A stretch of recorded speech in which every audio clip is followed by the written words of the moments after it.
The Avengers, Iron Man, Hulk, Black Widow, Cap. We all know and hopefully love these characters. But do we ever really get to know much about their villains? It seems that, in most MCU films, we get little to go on when it comes to who or what is threatening our heroes. Usually, they act as bad guys because, well, they're bad guys, and that's all we get. Even when an antagonistic character has great future narrative potential, they're typically killed off by the end of the movie that they're introduced in. Think Killmonger in Black Panther. Where all this could hopefully change is in the upcoming Avengers Infinity War. The MCU has been building up to Thanos as being the big bad since the very first Avengers movie. And based on the trailers we've gotten so far for the film, we're going to be getting a whole lot more than just the Mad Titan himself. We're getting the Black Order. Okay, but wait, what the hell is the Black Order, and why are they such a threat to the Avengers? Don't worry, we've got you covered. The Black Order is essentially a group of ultra-dangerous aliens tasked to help Thanos take over entire planets. Though the Order has gone through a few member changes over time, it typically consists of Black Dwarf, Ebony Maw, Black Swan, Proxima Midnight, Supergiant, and Corvus Glaive. All of these characters have origins off-world, and deviate from there to a confusing degree at times. Black Dwarf acts as the heavy of Thanos' forces, and possesses super strength, super durability, as well as super density. Also, fun fact, Black Dwarf is the brother of Corvus Glaive, while Corvus Glaive himself is the husband of Proxima Midnight. He acts as Thanos' right-hand man and possesses superhuman strength, speed, durability, endurance, and is essentially immortal. That is, as long as he keeps his blade intact. His wife, Proxima Midnight, is nearly invulnerable, has superhuman strength, speed, endurance. Okay, well, you get what I mean.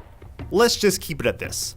They're a bunch of evil, super strong aliens that all have different reasons for siding with Thanos, but it usually comes down to either gaining or proving their power.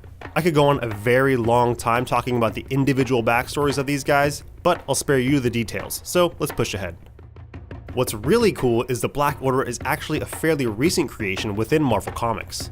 They were thought up by comic book legends Jonathan Hickman, Jerome Pena, and Jim Cheung. They first appeared in comic book panels within the pages of New Avengers Volume 3, number 8, and they had their first proper named appearances in Infinity number 1. In the comics, Corvus Glaive initially sent members of the Black Order to Earth to confront the Illuminati, who possess the Infinity Gems. Okay, let's clear one thing up. This is kind of a pain point for moviegoers who have actually read the comic books, but rest assured, the terms gem and stone are actually interchangeable, and those two terms are in fact referring to the same items. So Infinity Gem, Infinity Stone, same thing. Anyways, in doing so, Ebony Maw was able to gain control over Doctor Strange and point the Black Order in the right direction of the Infinity Gems.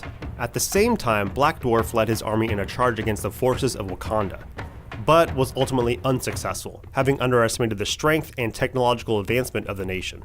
Meanwhile, over in Atlantis, Proxima Midnight successfully convinced Namor to tell her where the Infinity Gems were located. All of this ended up leading the Black Order to Wakanda, where Namor originally told them that the gems would be. This time, with the full force of the Black Order present, Wakanda was quickly seized. While the rest of the Black Order held Wakanda, Ebony Maw found something else that Thanos tasked him to locate, his son Thane. As the rest of the Order finds out about Thane, they leave Wakanda to meet Ebony Maw in Greenland to witness the execution of Thane by Thanos' hand. But before this could happen, the Avengers return from an off-world mission and kill Black Dwarf, while Lockjaw, an inhuman ally of the Avengers, killed Supergiant by transporting her off-world along with a cache of antimatter bombs that were kept in Necropolis, the Wakandan city of the dead. And on top of that, Corvus Glaive meets his end at the hands of Hyperion, just as the Avengers arrive in Greenland to confront Thanos. As all of this craziness was happening, Ebony Maw decided to release Thane to confront Thanos one-on-one. Thane then trapped Thanos, Proxima Midnight, and Corvus Glaive's body in an amber construct, leaving them in a state of what he calls living death, stopping their mission to gain possession of the Infinity Gems in its tracks. After their defeat on Earth, the Black Order eventually reformed several more times with different members from different versions of reality, such as the Earth 1365 versions of Proxima Midnight and Black Swan. There's even a version of the Black Order in which all the original members of the group are brought back from the dead in order to compete in something called the Challengers Contest, where they were pitted against another alien group called the Lethal Legion. Anyways, I think it goes without saying that the Black Order presents a clear threat to the Avengers, especially when they're aligned as one alongside Thanos. The only true threat to the Order really seems to be themselves. But hey, when your team is comprised of power-hungry alien dirtbags, what else do you expect? For more on Thanos, the Avengers, and the Black Order, check out FANDOM.com.